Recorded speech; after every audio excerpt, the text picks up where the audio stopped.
सभी को जय मसीह की। आज का वचन जीवन की रोटी मैं हूँ। लोगों ने ईसा से कहा, प्रभु आप हमें सदा वही रोटी दिया करें। उन्होंने उत्तर दिया, जीवन की रोटी मैं हूँ। जो मेरे पास आता है उसे कभी भूख नहीं लगेगी और जो मुझ में विश्वास करता है उसे कभी प्यास नहीं लगेगी। फिर भी जैसा कि मैंने तुम लोगों से कहा, तुम मुझे देख कर भी विश्वास नहीं करते। पिता जिन्हें मुझको सौंप देता है वे सब मेरे पास आएंगे और जो मेरे पास आता है मैं उसे कभी नहीं ठुकराऊंगा, क्योंकि मैं अपनी इच्छा नहीं बल्कि जिसने मुझे भेजा उसकी इच्छा पूरी करने के लिए स्वर्ग से उतरा हूँ। जिसने मुझे भेजा उसकी इच्छा यह है कि जिन्हें उसने मुझे सौंपा है मैं उनमें से एक का भी सर्वनाश ना होने दूँ, बल्कि उन सबों को अंतिम दिन पुनर्जीवित कर दूँ। मेरे पिता की इच्छा यह है कि जो पुत्र को पहचान कर उसमें विश्वास करता है उसे अनंत जीवन प्राप्त हो। मैं उसे अंतिम दिन पुनर्जीवित कर दूंगा।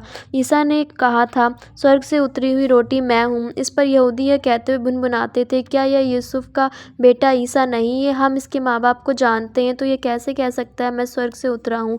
ईसा ने उन्हें उत्तर दिया, आपस में मत बुनबुनाओ। कोई मेरा पास तब तक नहीं आ सकता जब तक कि पिता जिसने मुझे भेजा उसे आकर्षित नहीं करता। मैं उसे अंतिम दिन पुनर्जीवित कर दूंगा। नबियों ने लिखा है, वे सबके सब ईश्वर से शिक्षा पाएंगे। जो ईश्वर की शिक्षा सुनता और ग्रहण करता है वह मेरे पास आता है। यह ना समझो कि किसी ने पिता को देखा है।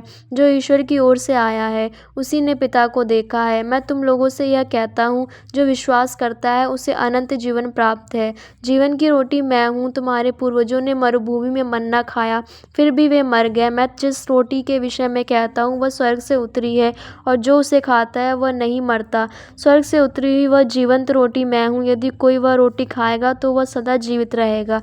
जो रोटी मैं तुम्हें दूंगा वह संसार के लिए जीवन के लिए अर्पित मेरा मांस है। यहूदी आपस में ये कहते हुए वाद विवाद कर रहे थे, यह हमें खाने के लिए अपना मांस कैसे दे सकता है? इसलिए ईसा ने उनसे कहा, मैं तुम लोगों से यह कहता हूँ, यदि तुम मानव पुत्र का मांस नहीं खाओगे और उसका रक्त नहीं पियोगे तो तुम्हें जीवन प्राप्त नहीं होगा।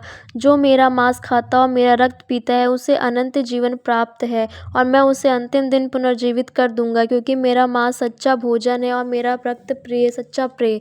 जो मेरा मांस खाता और मेरा रक्त पीता है वह मुझ में निवास करता है और मैं उसमें। जिस तरह जीवंत पिता ने मुझे भेजा और मुझे पिता ने जीवन मिलता है, उसी तरह जो मुझे खाता उसको मुझसे जीवन मिलेगा। यही वह रोटी है जो स्वर्ग से उतरी है। यह उस रोटी के सदृश नहीं है जिसे तुम्हारे पूर्वजों ने खाई थी, वे तो मर गए, किंतु जो यह रोटी खाएगा उसे अनंत काल तक जीवित रहेगा। यह प्रभु की वाणी है। ईश्वर को धन्यवाद।